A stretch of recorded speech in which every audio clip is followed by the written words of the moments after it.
నింపబడ్డా?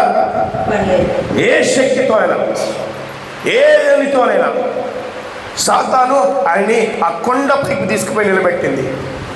ఏమన్నా శోధించగలిగిందా? లేకపోతే దాని శోధనకి ఏమన్నా గురైందా? కాలేదు.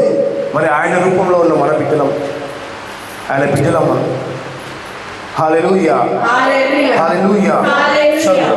ఆయన ఎవరిని శోధింపడు, తన దుష్ట వాంఛలచే తానే ఆకర్షింపబడి చిక్కుబడినప్పుడు మానవుడు శోధింపబడును.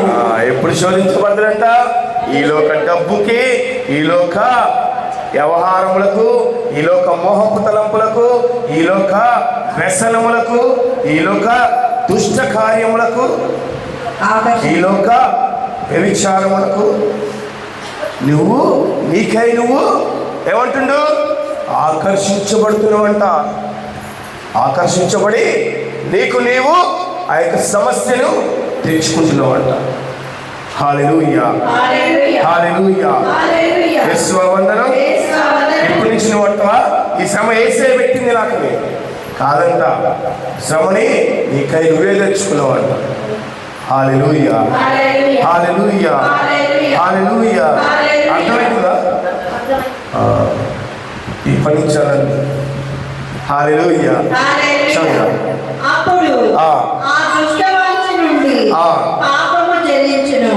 ఏమైందంట? ఆ యొక్క చెడు ఆలోచన ద్వారా మనం చేసే ఆ చెడు పని ద్వారా వెంటనే మనకి అక్కడి నుంచి దుష్ట ఆలోచనలు, దుష్ట ప్రభావాలు, దుష్ట తలంపులు మనకి అక్కడి నుంచి మొదలైతాయంట.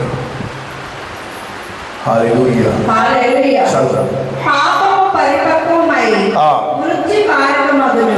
లాస్ట్కి ఏమైందంట? ఆ యొక్క పాపం, నీ పాపం పండి ఏమైందంట? నీ యొక్క మరణానికి దారి తీస్తుందంట. హల్లెలూయా, హల్లెలూయా. యేసు వందనం, యేసు స్తోత్రం. హల్లెలూయా, హల్లెలూయా, హల్లెలూయా. వెనక్కి పడుకోమని. హల్లెలూయా, హల్లెలూయా. యేసు వందనం, యేసు స్తోత్రం. హల్లెలూయా. మత్తయి సువార్త 16వ అధ్యాయము, మత్తయి సువార్త 6వ అధ్యాయము 16వ వచనం నుంచి చదవాలి. మనం ఏ విధంగా ఉపవాసం ఉండాలో చూద్దాం. ఉపవాస విధానము. మీరు ఉపవాసం చేయనప్పుడు కపట వేషధారుల వలె విచార